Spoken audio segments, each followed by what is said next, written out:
Hello everyone, কেমন আছো তোমরা সবাই? আশা করছি সবাই খুব ভালো আছো। আমি কিন্তু তোমাদের ভালো ভালো কমেন্ট পেয়ে অনেকটাই ভালো আছি।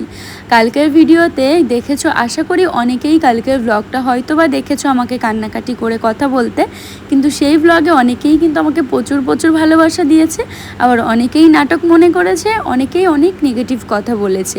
যাই হোক, সেইগুলো নাই বা ধরলাম, যারা আমাকে ভালো ভালো কথা বলেছে তাদের কথা আগে বলি। তো তাদেরকে কি বলবো, মানে থ্যাংক ইউ বলে তো ছোটো করতে পারি না, তাদেরকে শুধু আমার বুক ভরা ভালোবাসাই দিতে পারবো। যারা আমাকে এত ভালোভাবে বুঝিয়েছো, টেনশন করো না, সব ঠিক হয়ে যাবে, মন খারাপ করো না, যা হয় ভালোর জন্য, আমরা তোমার পাশে আছি, মানে যখনই বলে না আমরা তোমার পাশে আছি বা আমি তোমার পাশে আছি, তখন কিন্তু মানে কি বলবো, আনন্দে বুকটা ভরে যায় সত্যি। এবার বলি, অনেকেই বলছো টাকার লোভ লোভ কত, এরকম এই কমেন্টটা করেছো। তাদেরকে একটা কথা বলি, না গো, টাকার লোভে আমি ওটা কিছু বলিনি। একটা চ্যানেল যখন একটা সাবস্ক্রাইবার দিয়ে শুরু হয়, তার প্লে বাটন পাওয়া থেকে শুরু করে সেখান থেকে তোমাদের ভালোবাসা পাওয়া, এবং অবশ্যই তার সঙ্গে তো আর্নিং আছেই। তারপর যদি চোখের সামনে চ্যানেলটার ক্ষতি হয়, কিছু হয়ে যায়, মানে বলতে পারো শরীর খারাপ করে, তাহলে কি সুস্থ থাকা যায় বলো? কতটা কষ্ট হয়। আমি তো কষ্ট পাচ্ছিলামই, তো ঘরে ঢোকার সঙ্গে সঙ্গেই ও আমার মুখ দেখে বুঝে যায় যে আমার কিছু একটা হয়েছে, তো আমাকে অনেকবার জিজ্ঞেস করে। তারপর ওকে বলি, তখন ও ঘরে এসে ড্রেসও চেঞ্জ করেনি, কিছু না, জাস্ট ঘরে ঢুকেছে, অমনি বলে কি হয়েছে, মুখ কেন এরকম হয়ে আছে। দিয়ে তখন আমি ওকে বলি, আর ও তখন মানে অনেকটাই রেগে যায়। আর আমি এমন একটা বোকামি করেছি যেটা তোমাদেরকে বললে মানে তোমরা আমাকে কী কী কমেন্ট করবে আমি জানি না, খুব বড় বোকামি করেছি আমি নিজে। পরে মানে কি বলবো, আমি নিজেকে মনে হচ্ছিল দুটো চড় মারলে ঠিক হতো এরকমটা, কিন্তু ও রেগে যাওয়াটাই স্বাভাবিক। আর ও আমার চ্যানেল মানে ও কতটা হেল্প করে আমাকে। এর আগে একজন কমেন্ট করেছিল, তুমি এত কিছু কি করে সামলাও? সত্যি বলতে আমার হাজব্যান্ড অনেকটা আমাকে সামলে দেয়, সেই জন্য আমি সামলাতে পারি। তো কি বলবো, ও এতটা সাপোর্টিভ, এবং আমার শ্বশুরবাড়ির প্রত্যেকটা মানুষ, তো তাদেরকে নিয়ে যদি কেউ কোনো খারাপ কমেন্ট করে আমার একদমই সহ্য হয় না। আর তোমাদের দাদা ভাইয়ের রাগ হওয়ারও কারণ ছিল, কেননা ও সারাদিন সেই ভোরবেলায় বেরিয়েছে আর এসছে ওরকম 7টা-8টার দিকে, এসে তো ফ্রেশ হয়নি। তারপর যখন ওই নিউজটা শোনে তখন ওরও খুব রাগ হয়ে যায়, কেন আমি এরকম বোকামিটা করলাম, কেন আমার মাথায় বুদ্ধি হলো না, এরকম করে অনেক মানে বকায় আমাকে।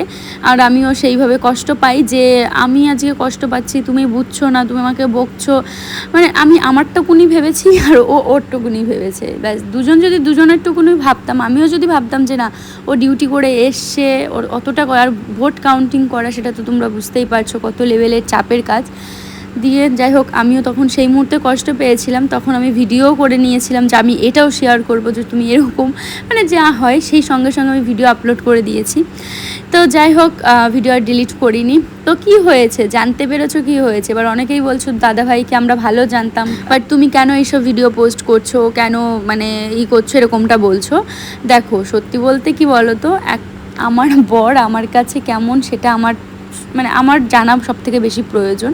আর অবশ্যই ও যদি ভালো হয় না, সেটা প্রমাণ হবেই, খারাপ হলেও প্রমাণ হবে, বুঝেছো? এবার ওই ঘটনাটাই ওরকমই ঘটেছে, যেটা আমি তোমাদের সঙ্গে এখন শেয়ার করলাম। তো আমাদের পরে ঠিক হয়ে গেছিলো, মানে 30 মিনিট মতো আমাদের মুড অফ ছিল, তারপর ঠিক হয়ে গেছিলো। ভারী জন আমাদের 1 ঘন্টা অবধি যায় না আমাদের রাগ অভিমান, কিন্তু আমরা ভীষণ ঝগড়া করি, ভীষণ রাগ হই, ভীষণ অভিমান করি, এটা মানে আমাদের লেগেই থাকে, কিন্তু আমাদের বেশিক্ষণ থাকে না ঝামেলাটা। তো যাক, এখন ঠিক হয়ে গেছে। এবার আর্নিংয়ের কথাটা বলি, সেটা হচ্ছে লোভের কথাটা বলছো। দেখো, আমার অনুশ্রী ব্লগসে, মানে আমার যে মেইন চ্যানেল, ওই চ্যানেলে ভিউজ যত হয় না, অনুশ্রী এক্সট্রাতে যদি আমি কন্টিনিউ ভিডিও দিই ঠিক সেরকমই ভিউজ হবে। এবার ভিউজের ওপরে কিন্তু ইনকামটা হয়, তো ভিউজ যেহেতু আমার সমানই আছে, তো আমার ইনকাম নিয়ে কোনো চিন্তা নেই। তো অনুশ্রী এক্সট্রাতে আমি কিন্তু ডেলি যদি লাইফস্টাইল আমার শেয়ার করি বা ভিডিও দিই, তোমরা আশা করি দেখবে এবং ভালোবাসা দেবে। তো ঠিকঠাক, মানে পুরো ওটাতেও যেরকম করেছি এটাতেও সেরকমই করতে পারবো। আর্নিং নিয়ে আমি একদমই ভাবছি না, শুধু ভাবছি আমার এত মানে সুন্দর গড়ানো চ্যানেলটা কি করে ফেললাম আমি নিজে হাতে, এইভাবে অনেক কষ্ট হচ্ছিল। আরেকটা যেটা খারাপ লাগছিল, যে এত প্রমোশন ভিডিও রয়েছে, সেগুলো দিতে হবে, সেগুলো দিতে পারছি না, ওনাদেরকে কি বলবো, ওনারা কী মানে এইগুলো ভেবে একটু খারাপ লাগছিলো, এটাই জাস্ট। বাট এখন অনেকটাই মন ঠিক হয়ে গেছে। হ্যাঁ, আমার ওই চ্যানেলটা যদি কিছু হয়ে যায় তো খারাপ লাগবেই, এটাই স্বাভাবিক। তবে হ্যাঁ, পরিস্থিতি মানুষকে ঠিক করে দেয়, যেহেতু আমি ফেসবুক থেকে এরকম একটা কষ্ট পেয়েছি। 1 বছর পর আমার ফেসবুকের অ্যাকাউন্টটা ঠিক হয়, তো সেই মুহূর্তে আমি খুব কষ্ট পেয়েছিলাম 1 বছর আগে যখন আমার ফেসবুকে এরকম প্রবলেম হয়। তো ঠিক হয়ে গেছে, মানুষের সয়ে যায় জানো তো, পরিস্থিতি মানুষকে সয়ে দেয়। আর এই দিকে দেখো আমি এত কিছু কাজবাজ করলাম কিন্তু কিছুই তোমাদেরকে শেয়ার করলাম না, কালকের ব্লগ নিয়েই পড়ে আছি ভাবো তো। তবে হ্যাঁ, তোমরা যারা চিন্তা করছো দিদিভাই কেমন আছো না আছো, আমি বেশ ভালো আছি, আমার কথা শুনে বুঝতে পারছো। আর এই চ্যানেলেই কন্টিনিউ ব্লগ দেবো 2 সপ্তাহ, তারপর মেইন চ্যানেলে দেবো।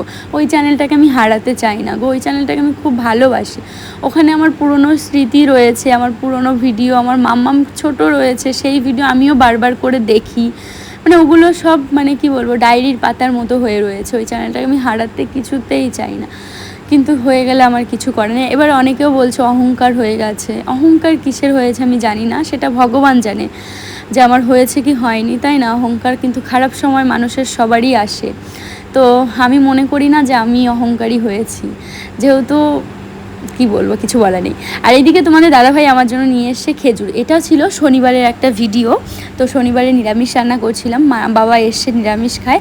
আর আমি যেহেতু একটু ডায়েটের মধ্যে আছি, বলতে ভাতটা কম খাচ্ছি, তো তার জন্য তোমাদের দাদাভাই খেজুর টেজুর নিয়ে এসছে, বলছে ওইগুলোই খাওয়া দাওয়া করবে। আর আমার মনে হচ্ছে আমি একটু মোটা হয়ে যাচ্ছি, তার জন্য রোগা হওয়ার চেষ্টা করছি, আমি জানি না হব কি না, যেহেতু আমি ছোটোর থেকেই এরকম জানো তো, মানে এক একটা শরীরের এক একজনের গঠনই থাকে এক এক রকম। আমি কখনোই রোগা না, আমি এরকমই, বরাবরই আমি হেলদি। তবে আমি চাচ্ছি যে একটু যদি ওয়েটটা কমে তো ভালো হবে আমার পক্ষে, তাই না? তো দেখো তোমাদের দাদাভাই আমি রান্না করছিলাম, খাইয়ে দিচ্ছিল। আর হ্যাঁ, এই যে বরের উপর যা রাগ হয়, এই রাগ মনে হয় যে পৃথিবীর কারোর উপর হয় না, মানে এত বেশি রাগ হয় যখন হয়।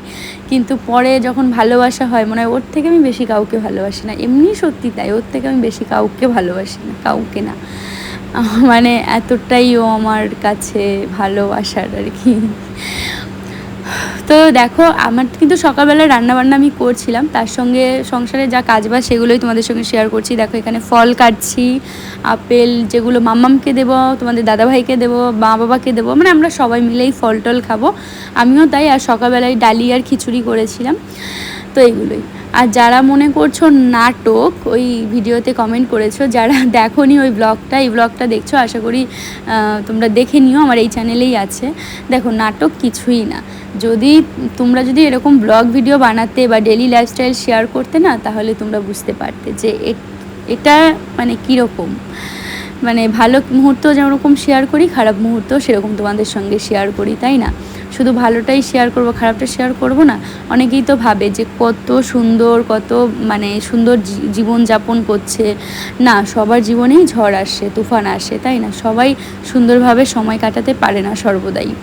তো যাই হোক, আমারও মাঝে মাঝে মন খারাপ হয়, কষ্ট হয়, ঝামেলা হয়, রাগ হয়, সব কিছু হয়।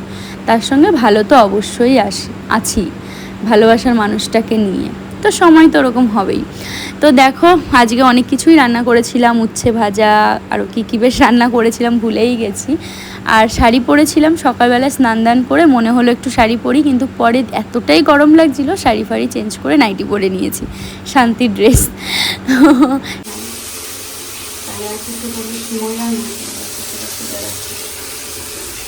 চলো এবার তোমাদেরকে দেখিয়ে দিই দিয়ে আমি কি রান্না করেছি। এখানে আছে ডাল, ডাটা দিয়ে, বাবা আজকে সকালবেলা উচ্ছে ডাটা এগুলো কিনে নিয়ে এসেছিলো, উচ্ছে ভাজা, শাক ভাজা, আর আম, পনিরের তরকারি, দুধ ছিল। আমাদের বাড়িতে বাবা দুধ আম খায়, আমিও ভালোবাসতাম, কিন্তু ইদানিং আমি খাই না।